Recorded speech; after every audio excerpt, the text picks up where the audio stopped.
Hey y'all, this is Tyler from O.T.R.Outdoors. And Riley! And Riley's over here.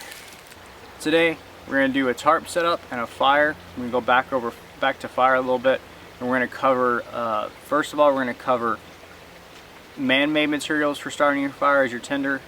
And then we're going to talk about natural tenders to start your fire with. We're going to do a couple of videos on starting fires with man-made or synthetic material. Alright y'all, so all I've done so far is grab my tarp and pull it out of its bag and grab some 550 cord so I can run my ridge line here. We're just going to run a quick ridge line and just a basic tarp configuration.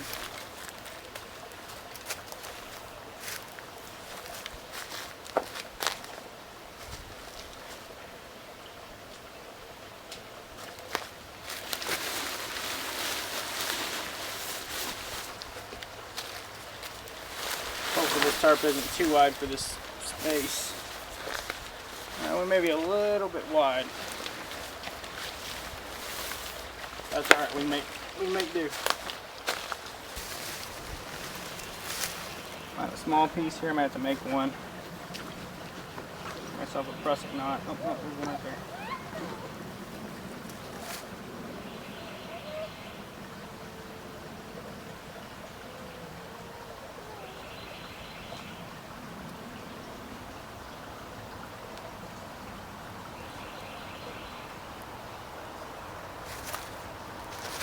Get myself another toggle.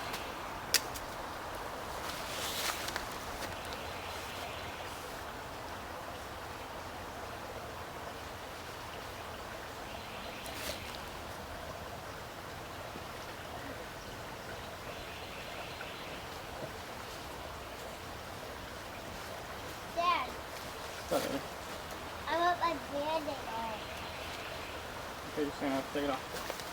And this gap is a little bit, tarp is too big for this spot. So I'm gonna end up doing is only staking the back two sides out and kind of leave this other side hanging. I'm just gonna put a little bit of a point on this.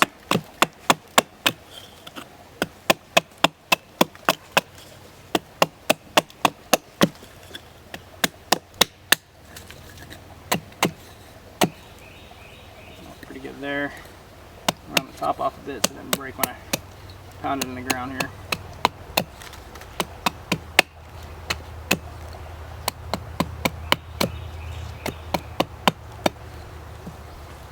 Should be about good. Put a little notch in it. These are a little bit bigger than what you would need for a stake normally, but this is right here close by. Alright, so I've got the short piece of line and a stake. We're going to stake out these back corners, remembering that we had to skip a tie out on the opposite side over there.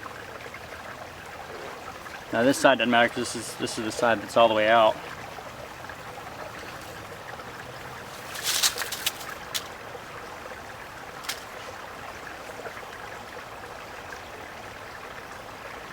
In the hole, right? Dave, I want to get my practice fire kit. We'll get your fire kit out in just a minute when we get the fire going. And that should be about good there. So we'll back this up just a touch.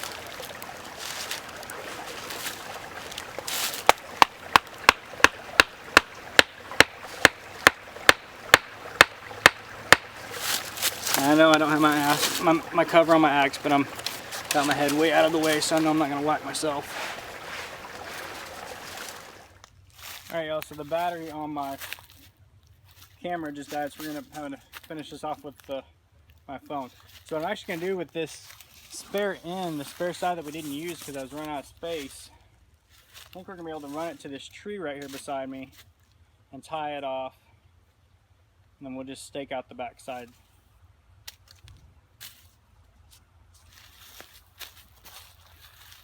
Oh, and we got a piece of poison ivy on that tree we're going to cut off.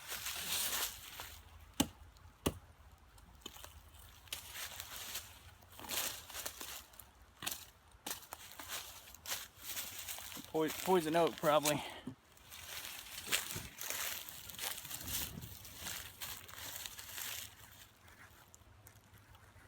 that's going to work out pretty well. Let's see what it looks like with it tight. Yeah, that's going to work out pretty good. sometimes you just gotta, you find a good spot where everything else is going for you except for your shelter setup. Just kind of adjust, and you can do a lot with the tarp. Just play around with it till you find something that works. All right, y'all, so this is what we're kind of left with. As you can see, this point and this point are what we tied on our ridge line, and then that other corner we ran all the way over to this tree right here, and that actually gives us a pretty good amount of space. Granted, you lose a little bit of head space on that left side, but it's not bad at all. And plus, that gives us a little space to sit on the tarp if you want. So we're just gonna roll with it like that. It still works, get you under cover, keep you dry, that's for sure. So we're gonna go ahead and get all of our fire prep ready, and we'll talk about the first tinder we're gonna use. All right, y'all. So today we're gonna use dryer lint. Technically it's a natural resource because it's usually all your cotton from washing your stuff, but it's not a resource that's gathered out in the wilderness. It's a resource that you bring from home. So we're gonna use it. We got all of our twigs separated out by size. Can you use your notch today? You want me to use the notch on it? Yeah. So Riley wants us to use the notch on the back of this knife, so we're gonna do that.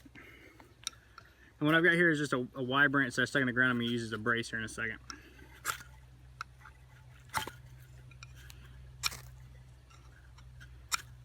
And this is not one to work with me here.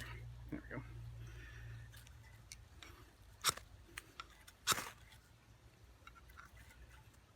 There we go.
So there you go, folks.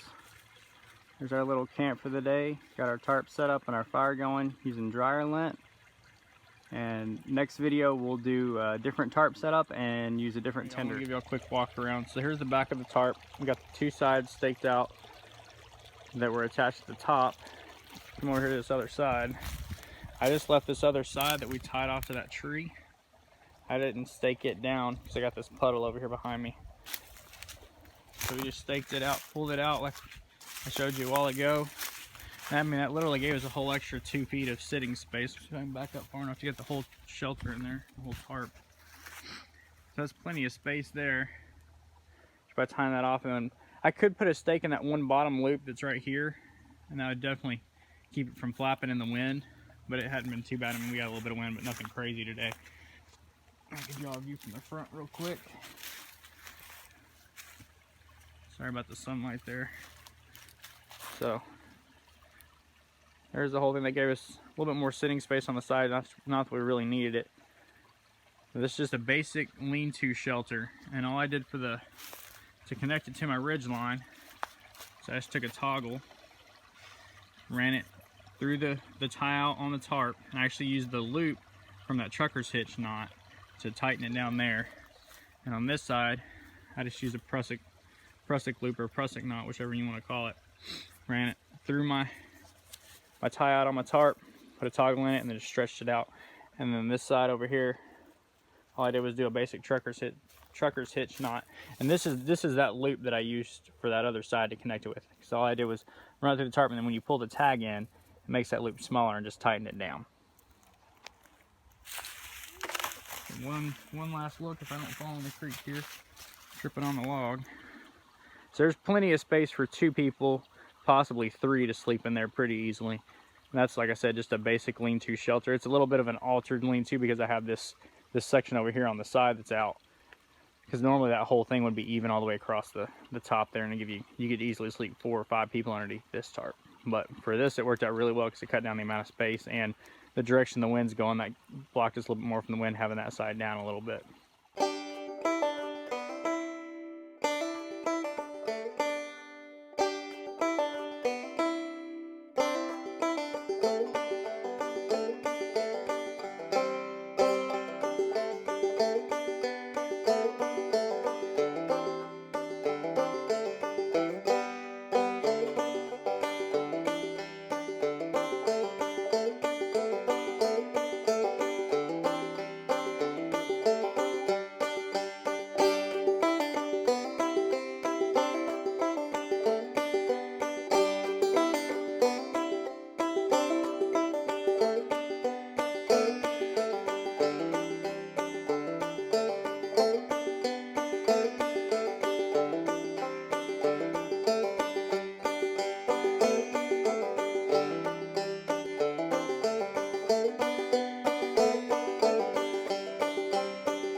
All right, y'all, so that's it. Thanks for hanging out with us as we did a little hike, played by the creek, set up a shelter, and talked about man-made tenders. Please like, share, and subscribe. You can also follow me on Instagram, which is O.T.R.Outdoors on Instagram, and Facebook page. Remember, there's always a storm coming. Keep heading, next time. See you next time. And like Riley said, there's always a storm coming. Keep your powder dry, your action, your knife sharp, and eye on your back trail. We'll see y'all next time.